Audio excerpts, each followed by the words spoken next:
All right, we shift our focus to Maharashtra Assembly elections. Now, there is this rift that is only deepening within the MVA after Samajwadi Party's Abu Azmi had said that it needs clarity on seat sharing, that it wants 5 seats, otherwise it's going to field 25 to 30 independent candidates. And now we have the BJP attacking the MVA on this, drawing attention to this growing discord within the alliance. BJP now amplifying the point of internal tensions in the opposition camp. BJP is now calling out the division within the MVA, within the India alliance, saying that after Uttar Pradesh, Congress is now once again getting snubbed by the Samajwadi Party in Maharashtra. Take a listen to what Shahzad Poonawalla had to say.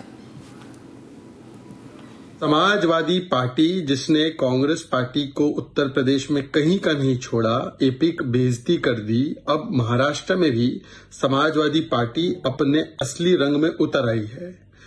जिस प्रकार से अबू आजमी ने कुछ दिन पहले एक भाषण में धमकी दी थी एक समुदाय को, परंतु अब अबू आजमी अपने ही अलायंस पार्टनर को धमकी दे रहे हैं, राजनीतिक धमकी। राजनीतिक पिस्तौल एक प्रकार से उन्होंने एमवीए के माथे पर तान दी है।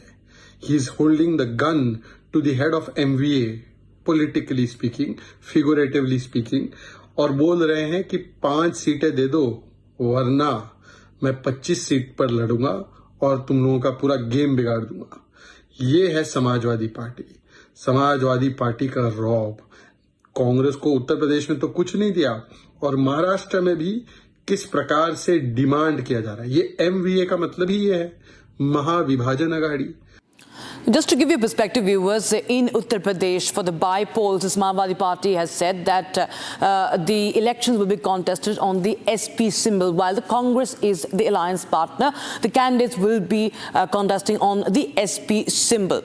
That was, of course, another snub for the Congress party. And now, in the MVA for the assembly elections, we have Abu Azmi, who has threatened the MVA. He has threatened the Congress party, questioning the delay in the announcement of seat sharing. Take a listen for what Abu Azmi had exactly said.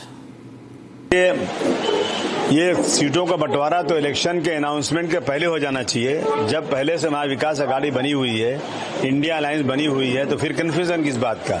लेकिन हमारा आपस में अगर सीटों की खींचातानी होगी, मैं समझता हूँ ये बिल्कुल ठीक नहीं है। हमें भी शामिल किया गया है महाविकास अघाड़ी में, लेकिन अभी तक हमारी कोई सीट की बातचीत नहीं हुई है। आदरणीय शरद पवार साहब ने कल दोपहर तक मुझे बताया है कि मैं कल बताऊंगा आपको क्या करना है। मैंने 5 सीटें अनाउंस किया है, और 5 सीटें ऐसी हैं जो कि मैं ही चुन के आ सकता हूं, या तो फिर हमारी जो अपोजिट पार्टी है वही चुन के आ सकती है। ये 5 सीटें मुझे देनी चाहिए उनको। मैं इंतजार करूंगा। देखिए, मैं कभी भी वोटों का बंटवारा नहीं चाहता हूं। मैं कभी नहीं चाहता हूं कि हम सीटों के लिए वहां महाविकास अघाड़ी में कोई दरार पैदा करें। लेकिन जो लोग यहाँ सीटें देने वाले हैं, वो अगर नहीं चाहेंगे कि भाई समाजवादी को नहीं लेना, जैसे पहले भी 2-3 इलेक्शन में ऐसे ही हुआ है, तो फिर मैं मजबूर हूंगा और मैं 20-25 सीट फिर लड़ाऊंगा। फिर आगे अल्लाह मालिक जो होगा देखा जाएगा। हाँ, मुझे वजह मालूम है, मुझे वजह पता है। कांग्रेस और एनसीपी, यानी जो कांग्रेस और शिवसेना जो उद्धव साहब की है, उसमें और कांग्रेस में कुछ सीटों को लेकर के रोजाना जो है बातचीत चल रही है, चर्चा हो रही है, लेकिन वो फाइनल नहीं हो रहा है। देखिए क्या होगा। अभी अगर जिसको टिकट नहीं मिलेगा, कोई मजबूत आदमी होगा, तो मैं उसको भी ले सकता हूँ। जब मुझे नहीं लिया जाए तो क्या करूंगा। तो मैं हमेशा कहता हूँ ना, किसी का हृदय जब कोई तोड़ दे, तड़पता हुआ जब कोई छोड़ दे, तब तुम मेरे पास आना प्रिय। मेरा घर खुला है, मेरा दर खुला है, खुला ही रहेगा। My colleague Satyaprakash joins us from Mumbai. Satyaprakash, of course, clearly this is a rift that's only deepening and widening.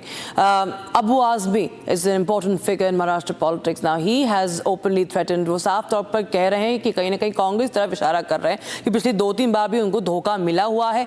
इस बार भी जो है लटकाया जा रहा है, उनको बताया नहीं जा रहा है कि आखिर क्या करना है, और अगर उनके पास मजबूत उम्मीदवार होंगे तो वो रुकेंगे नहीं और वो अपने उम्मीदवार जो है वो मैदान में उतार देंगे। काफी शायराना तरीके से उन्होंने एक तरह से धमकी दे दी है साफ तौर पे महाविकास अघाड़ी को।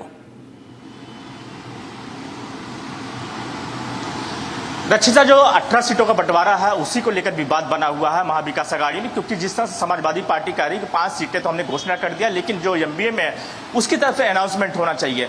एमबीए में जो है शिवसेना उद्धव ठाकरे गुट, कांग्रेस और जो एनसीपी शरद पवार गुट ने 270 सीटों पे फैसला लगभग कर लिया है, लेकिन जो 18 सीटों का विवाद है, 18 सीटों का विवाद बना हुआ है। और वही जो समाजवादी पार्टी महाराष्ट्र अध्यक्ष अबू आजमी ने धमकी दिया है और कहा है कि आज शाम तक ये जो फैसला करें, क्योंकि लगातार इनका विवाद बढ़ रहा है। कांग्रेस और उद्धव ठाकरे गुट जो है लगातार विवाद बढ़ रहा है, विवाद चल रहा है, और विवाद को खत्म करके जो हमारी छोटी पार्टियां हैं उनके बारे में फैसला लिया जाए। 5 सीटों का अनाउंसमेंट कर दिया है। अखिलेश यादव जब आए थे मालेगांव में तभी उन्होंने अनाउंसमेंट कर दिया था, और कल अबू आजमी नॉमिनेशन फाइल करने जा रहे हैं, और साथ ही उन्होंने अपने कैंडिडेट को भी कह दिया है कि आप नॉमिनेशन की तैयारी करें। महाविकास आघाड़ी फैसला करती कि नहीं करती उसको हम नहीं देखेंगे। शाम तक इंतजार कर रहे हैं कि महाविकास आघाड़ी की तरफ से जो सीटों का मांग किया गया है समाजवादी पार्टी की तरफ से वो दिया जाता है कि नहीं दिया जाता। अगर नहीं दिया जाता तो 25 कैंडिडेट महाराष्ट्र में समाजवादी पार्टी उतारेगी, और कहीं न कहीं महाविकास आघाड़ी को इससे बड़ा नुकसान होगा, क्योंकि जो मुस्लिम वोटर है तो कहीं न कहीं उसमें बंटवारा हो सकता है, और इससे महाविकास आघाड़ी में कहीं न कहीं बड़ा नुकसान हो सकता है। फिलहाल कहीं न कहीं महाविकास आघाड़ी में अभी सीट बंटवारे को लेकर विवाद बना हुआ है।